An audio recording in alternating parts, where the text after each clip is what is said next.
Pentru gemeni, dragii mei, la voi vorbim despre activarea casei a patra în ceea ce privește această eclipsă. Focusul, să spunem așa, se pune pe un anume dezechilibru pe care îl aveți în legătură cu casa voastră, fie ea familie, fie ea părinți, fie ea casa fizică, locuința în care stai. Poate că aici este vorba despre a încheia un capitol din trecut, un capitol care, nu știu, poate are legătură cu anumite părți din tine rigide, critice la adresa familiei, la adresa celor care te înconjoară, la adresa casei în care locuiești, la ceea ce tu pentru tine ca și cum critici că nu ai nimic sigur în viața ta, nimic nu-ți oferă o siguranță.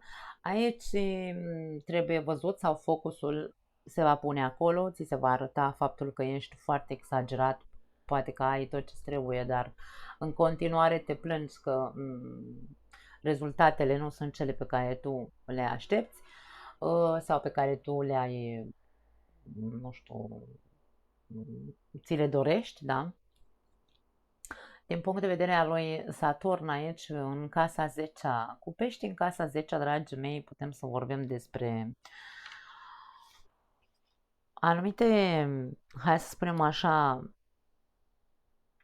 confuzii pe care le ai, da, sau un anume haos care se întâmplă în ceea ce privește cariera ta. Ori este foarte mult stres, ori te pierzi foarte mult, stai mult mai mult la muncă decât acasă. Tensiunea poate fi, focusul poate fi și ăsta. Pune focusul pe casă. Cât de multe ore petreci la locul de muncă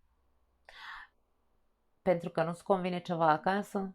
Aici, atenție, da? Voi trebuie să știți, dragii mei, voi trebuie să știți ce trebuie să depurați aici, voi trebuie să știți ce comportamente,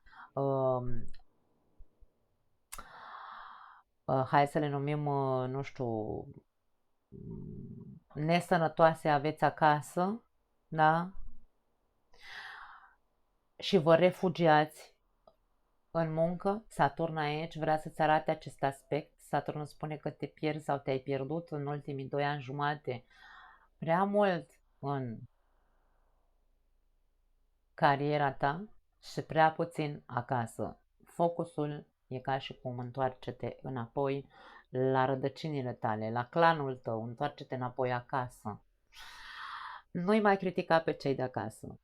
Începe, să spunem așa, să pui acele semințe de nou început în ceea ce privește un nou comportament mai flexibil, nu mai fi atât de critic cu analiza aia pe detalii minuțioase, orice greșeală o face cineva de acasă, face din țânțar armăsar.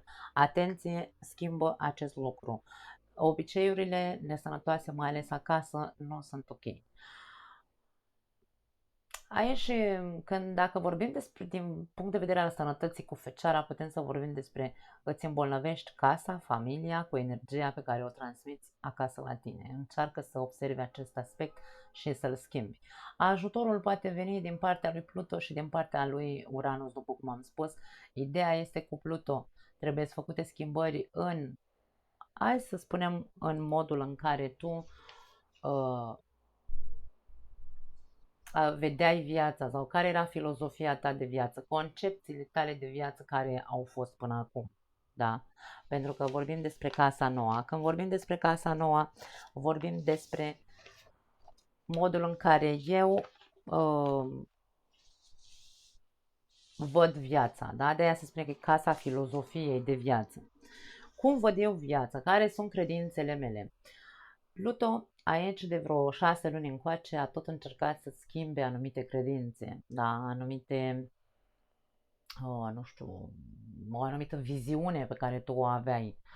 Rigidă, destul de rigidă, pentru că aici avem vărsătorul. Vărsătorul, din punct de vedere negativ, vorbește despre rigiditate. Pluto cere schimbare, transformarea viziunii pe care ai avut-o până acum. Te poți folosi de Pluto să faci acele mici, cum să le numim, retușuri, dacă vrei, în ceea ce privește mici sau mari retușuri în ceea ce privește credințele tale, da, și viziunea ta de viață, implementează-le, da, reînnoiește-ți acele credințe. Uranus în casa ta întâi. Atenție că Uranus poate aduce foarte multe lucruri bune, dar poate aduce și lucruri negative, bineînțeles, ca la toată lumea. Din punct de vedere pozitiv, Uranus în ceea ce te privește la nivel foarte personal, pentru că casa 1 este cea mai personală casă,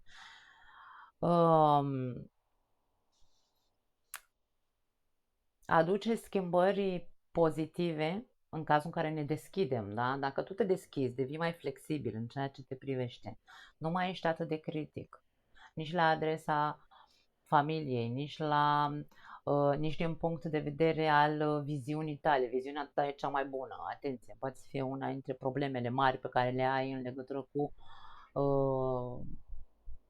persoanele din familia ta, da? Cu membrii familiei tale. În momentul în care ne deschidem către schimbare în ceea ce ne privește la nivel personal cu energia lui Uranus, vorbim despre originalitate, adică e ca și cum, domne, vreau să fiu eu însă, da? Vreau să fiu persoana independentă care are, cum spun, își dă voie să se exprime așa cum își dorește. Însă, vorbim despre gemeni. Gemenii au întotdeauna, nu gemenii ca persoană, ci energia gemenilor, că vorbim despre gemeni înseamnă doi. Vorbim despre fratele bun și fratele obscur, dacă vrei, da?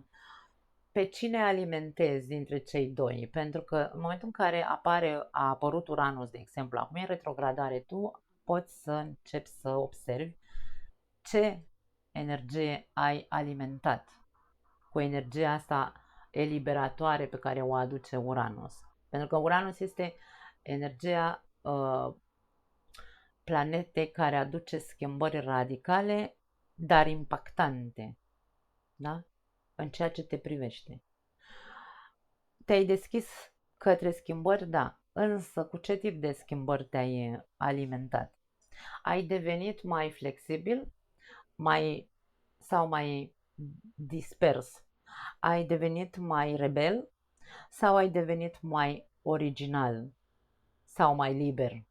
Ai devenit mai imprevizibil în ultima perioadă, mai instabil sau mai, hai să-l numim așa, independent și mai,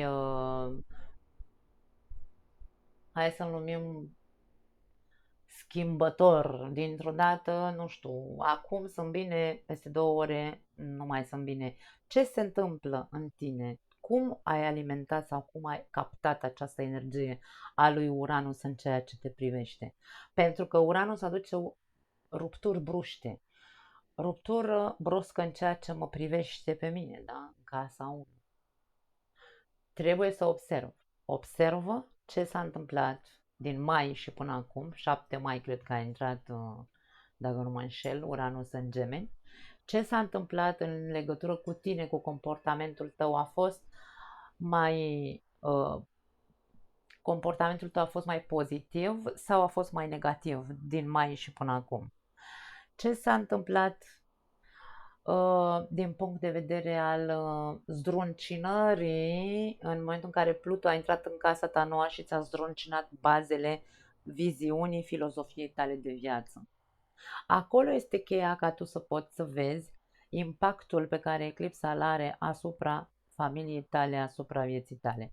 Boală în casă, insist, atenție, faceți în așa fel încât să renunțați la acea mentalitate: eu sunt cel mai original, cel mai deștept, cel mai frumos, cel mai bun la toate, și implementați adevărata schimbare care să nu vă tragă de pe un pol pe altul, da? Când iese acel geamăn bun, când exagerat, când iese acel geamăn obscur pe care nu pot să-l țin în frâu. Este momentul să implantezi anumite semințe care să te ajute de acum înainte uh, uh, să zicem așa, să înveți să ai obiceiuri atât mentale cât și palpabile, obiceiuri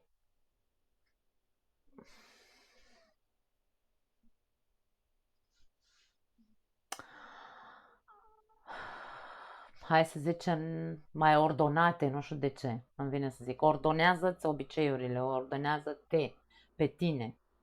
Da.